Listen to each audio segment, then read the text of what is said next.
एक high profile murder, जिसके बाद सामने आया एक वायरल वीडियो, और इसी वीडियो ने चंबल के एक भूले बिसरे लेकिन शायद सबसे खूंखार डाकू की कहानी को फिर से सुर्खियों में ला दिया। ये जो आवाज है, ये है जगन गुर्जर की, और ये सीधी सीधी धमकी दी जा रही है लॉरेंस बिश्नोई के गैंग को, जिसे आज के दौर में भारत का सबसे बड़ा गैंगस्टर माना जाता है। तो फिर सवाल तो उठना ही था कि आखिर ये जगन गुर्जर है कौन, और क्या वाकई इसमें इतना दम है कि ये देश के सबसे ताकतवर गैंगस्टर को इस तरह खुलेआम ललकार सके। चलिए इस कहानी को जरा शुरू से समझते हैं। इस धमकी की गहराई को जानने के लिए हमें पहले इस आदमी के अतीत में जाना होगा। तो बात है साल 1994 की। तब तक जगन गुर्जर एक आम किसान था, लेकिन फिर एक जमीनी विवाद में उसके जीजा का मर्डर हो गया, और बस यहीं से सब कुछ बदल गया। बदले की आग में जगन ने अपनी पहली हत्या की और परिवार समेत चंबल के बीहड़ों में भाग गया। अब चंबल के उन्हीं बीहड़ों में जिंदा रहने के लिए उसने हल की जगह राइफल उठा ली। एक किसान से वो अब डकैत बन चुका था। अपने परिवार के साथ मिलकर उसने एक गैंग बनाया और डकैती का रास्ता अपना लिया। और फिर क्या था, देखते ही देखते उसकी क्रूरता और बेरहमी के किस्से जंगल की आग की तरह फैलने लगे। जगन गुर्जर का नाम अब खौफ का दूसरा नाम बन चुका था। इसका अंदाजा इस बात से लगाइए कि उसने अपने ही गांव वालों को सजा देने के लिए गांव में होने वाली शादियों पर ही रोक लगा दी। क्यों?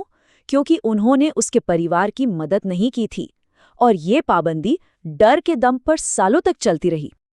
उसकी हिम्मत इतनी बढ़ गई थी कि उसने उस वक्त की मुख्यमंत्री को ही धमकी दे डाली।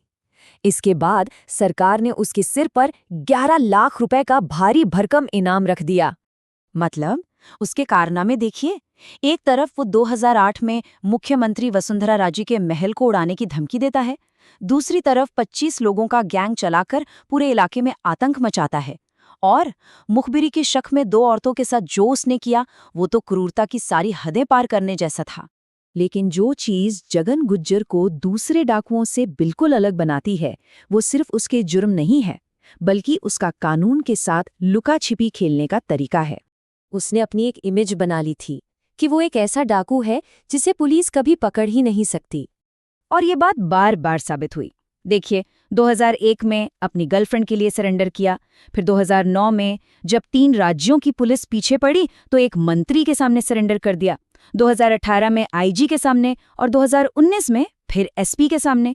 मतलब जब भी शिकंजा कसा वो पकड़ा नहीं गया, बल्कि अपनी शर्तों पर सरेंडर कर गया। और ये जो आंकड़े हैं ना, ये उसकी पूरी कहानी बता देते हैं। पुलिस उसे एक बार भी नहीं पकड़ पाई, 4 बार उसने सरेंडर किया, उस पर 78 केस दर्ज हुए, और हैरानी की बात यह है कि इनमें से 77 मामलों में वो बरी हो गया। वजह चाहे गवाहों का डर हो या सबूतों की कमी, पर नतीजा यही था।